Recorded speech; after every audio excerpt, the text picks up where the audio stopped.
Bonjour à tous, chers amis bianconeri. En ce lundi 7 mars, voilà, je viens vers vous pour faire le débriefing d'hier soir et on va commencer par la conférence de presse d'après-match qui a été assurée par Kalulu et évidemment Igor Tudor. Alors en ce qui concerne Kalulu, son point de vue est le suivant. Donc déjà, il a un petit peu d'amertume parce qu'il pense que la Juve aurait pu repartir avec la victoire, mais il est cependant quand même content de ce point qui permet à la Juve de rester dans la danse pour la qualification en Champions League. Ensuite, il a affirmé qu'ils ont bien travaillé toute la semaine, que la semaine a été très longue. Ils ont beaucoup travaillé sur la circulation de balles, sur l'agressivité, la récupération de balles en défense, sur les duels et enfin, ils ont beaucoup travaillé sur le travail dans les couloirs, droite et gauche, et sur la transition droite-gauche.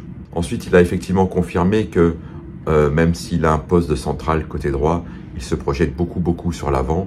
Ça fait partie du jeu et dans son état d'esprit, peu importe le poste qu'on a, peu importe les recommandations, ce qui compte c'est l'interprétation du rôle et lui se sent très bien dans le type de jeu qu'il a produit hier, dans le type de rôle qu'il a produit hier, c'est-à-dire évidemment protéger sa défense, énormément se projeter sur le côté, arriver à créer des décalages et de la dangerosité chez l'adversaire.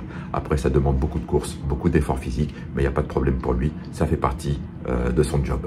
Ensuite, on lui a demandé quel était selon lui le geste le plus dur qu'il a réalisé hier soir. Il n'a pas hésité, il a dit que c'était le tacle qu'il a fait sur le tir de Cristante, qui était un tir qui était pratiquement but. Et il a bien spécifié que c'était vraiment un geste instinctif, que c'était pas du tout le genre de circonstance qui se travaille à l'entraînement. Ensuite, il est revenu sur le but, évidemment, que la Juve a encaissé, puisqu'il était au marquage de Nkinka, que Nkinka, c'est lui qui a réussi à dévier le ballon de la tête. Il ne s'est pas prononcé, il a dit qu'il attendait de voir les images et de regarder un petit peu ce qui n'a pas fonctionné sur ce but. Ensuite, il a dit que pour lui, le seul bon résultat, c'est quand la Juve gagne. Évidemment, ça c'est bien, c'est un état d'esprit de champion. Et il a quand même dit que, à son humble avis, la Juve aurait mérité quelque chose de plus hier soir que la Roma, même si le match nul n'est pas du tout un hold-up. Et que surtout, il fallait se concentrer sur le positif. La Roma sortait de 7 victoires consécutives et donc pour eux, c'est quand même un résultat favorable. Ensuite, en ce qui concerne son propre avis sur ses performances, il a précisé qu'il ne regardait pas du tout les réseaux sociaux et qu'en tant que professionnel, il savait exactement quand il faisait un bon match et quand il faisait un moins bon match. Donc pour lui, il n'est pas du tout gêné par ce qui peut se raconter à droite et à gauche et notamment parce qu'il peut se raconter sur son éventuelle reconduction, donc la signature de son contrat, le rachat de son contrat par la Juventus. Il a dit que pour l'instant, il se concentrait sur l'objectif de la Champions League et que tout ça serait reconsidéré au mois de juin et qu'à ce moment-là, on verra, mais que bien entendu, il serait très heureux et très fier d'avoir validé son séjour à titre définitif dans ce grand club. Enfin, il a rappelé que l'objectif cette année, c'est de se qualifier pour la Champions League et qu'ils étaient extrêmement déterminés à répondre à leurs obligations et à se qualifier pour cette Champions League. Ensuite, c'est l'entraîneur Tudor qui a pris la parole. Donc, lui a précisé qu'il était très content de la première mi-temps et que pour la deuxième mi-temps, il a dû faire quelques adaptations tactiques de repositionnement parce qu'il ne faut pas oublier qu'il jouait à Rome, à domicile, qu'il savait que la Rome allait commencer la deuxième mi-temps tambour battant et que c'est une équipe qui sort de 7 victoires consécutives et que donc il fallait être extrêmement vigilant et que la Roma pouvait à tout moment se montrer très dangereuse et être capable de renverser le match parce qu'ils étaient dans une très bonne période. Et il a donc précisé que c'est normal aussi de céder quelque chose à la Roma, justement qui sort de ces 7 victoires, qui est une belle équipe bien mise en place par Ranieri. Et c'est dommage pour le but et qu'il attendait de voir les images lui aussi pour bien comprendre ce qui s'est passé et évidemment de le travailler à l'entraînement parce qu'il est conscient que la Juve cette année sur les coups de pied arrêtés, notamment sur les corners, on sait prendre des buts mais on n'arrive pas à en marquer, alors il y a quand même un petit problème. Il a précisé que la Juve a bien fini le match, que si une des deux équipes devait remporter ce match à la fin, c'était la Juve qui le méritait parce que c'est quand même eux qui ont pris l'initiative sur la fin du match d'aller essayer de donner ce quelque chose en plus, mais ça n'a pas été suffisant pour gagner le match. Et en parlant d'ailleurs du match, il a dit pour cette victoire, et il s'est repris en disant non, pour ce match nul, il a rigolé. Ce qui prouve que dans sa tête, il était formaté vraiment pour la victoire. C'est vraiment ancré dans sa tête. Il était encore dans son match et encore dans la recherche de la victoire. Voilà, il dit qu'il faut positiver maintenant, qu'il faut être conscient de ce qui s'est passé et de continuer à travailler sur tous les points, parce que pour lui, il n'y a pas un seul point qui aboutit. Il faut continuer sur tous les points s'il veut arriver à l'objectif de se qualifier pour la Champions League et de ramener la Juve à un très haut niveau. En ce qui concerne la suite du championnat, il a bien précisé que le calcul était impossible, qu'il y avait trop d'équipes en jeu, qu'il y avait trop de matchs à confrontation directe et que surtout chaque match sera très difficile parce que chacune des équipes qui vont être rencontrées ont tous un objectif. Ils courent tous après un objectif et que donc chaque match sera très disputé et qu'il est impossible de faire des calculs. Le tout, c'est de prendre match après match, de tout donner et de ramener à chaque fois la victoire. Et les comptes, on les fera à la fin. Ensuite, il a dit qu'il a changé Locatelli parce qu'il était un peu cuit et qu'il restait une 10-15 minutes et qu'il voulait impérativement que McKennie remonte un petit peu, qu'avait comme la course plus facile, encore un peu d'énergie. Et surtout, l'objectif de McKennie, son positionnement, c'était d'empêcher les contre-attaques et de bien couvrir le terrain.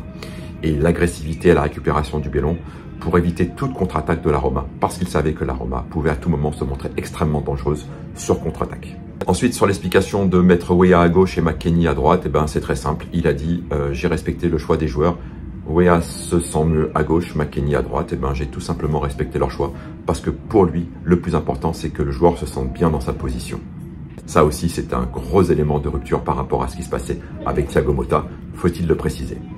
Ensuite, il a parlé de Nico Gonzalez, cette espèce de renaissance. Il a dit que c'était un joueur qu'il connaissait bien, qu'il le suit depuis qu'il joue en Allemagne, qu'il a toujours admiré. C'est un joueur argentin, très technique, très agressif et qu'il adore ce profil de joueur. Ensuite, il a dit qu'effectivement, il fallait qu'impérativement la Juve se fasse de nouveau respecter, surtout à domicile, notamment contre les provinciales qui ont depuis quelque temps un peu cette mauvaise habitude de venir à Turin sans trop avoir peur de perdre. Toujours conscient qu'à tout moment, il pouvait ramener une victoire de Turin. Ce n'est pas normal, mais ça demande beaucoup de travail et c'est exactement ce qu'il est en train de mettre en place avec l'équipe, tant au niveau mental que tactique, que technique, que physique. Enfin, il a fini par Vlahovic en disant qu'il avait fait un bon match, une belle partie, qu'il s'était beaucoup sacrifié pour l'équipe, qu'il avait beaucoup dézonné, qu'il avait beaucoup protégé le ballon, beaucoup joué en appui. Il a dit que c'était un garçon sérieux, très attentif, qui travaille beaucoup la semaine et qui veut vraiment aider l'équipe à atteindre son objectif. Même si pour un buteur, le plus important, c'est de marquer et que depuis quelque temps, il ne marque pas. Mais il a dit, ça finira par arriver. Il n'a aucun doute là-dessus. Voilà, je vous ai fait le retour sur Kalulu et sur notre ami Igor Tudor. En ce qui me concerne, je suis quand même satisfait de ce point pris à Rome, surtout vu la configuration. Maintenant, il faut attendre impérativement le match de ce soir. C'est sûr que si Bologne n'arrive pas à battre Naples ce soir, les cartes vont être redistribuées parce qu'il attend 2 matchs très difficiles pour Bologne, alors que pour la Juventus, sans sous-estimer bien évidemment l'adversaire parce qu'il faudra tout donner, il faut se rappeler que la Juventus cette année, le plus gros problème qu'elle a eu, c'est contre les petites équipes, donc faire très attention. Mais bon, la Juve joue contre Lecce et contre Parme, on devrait pouvoir ramener les 6 points. Pour Bologne, ça va être beaucoup plus compliqué et ça sera peut-être le moment de décrocher, de passer définitivement devant, de se mettre à l'abri avant de se déplacer à Bologne. Voilà, passez une bonne journée. S'il y a des nouvelles, je reviens vers vous. Et sinon, Forza Juve, fino alla fine. N'hésitez pas à donner vos commentaires, vos sensations sur ce qui s'est passé hier. Si vous avez des choses à dire, vous êtes content, pas content, d'accord avec moi, pas d'accord avec moi, d'accord avec Tudor, avec Kalulu ou pas. N'oubliez pas de activer la petite clochette de notification et de partager de façon à ce que cette chaîne, cette communauté grandisse francophone pour la Juventus. Fino alla fine, on y croit, on est sur le bon chemin. Igor Tudor y croit, tout le monde y croit. Et je pense que la Juve, hier, a montré une vraie renaissance en termes de caractère et l'état d'esprit. Et tout commence de là. Voilà, bonne fin de journée, à bientôt, au revoir.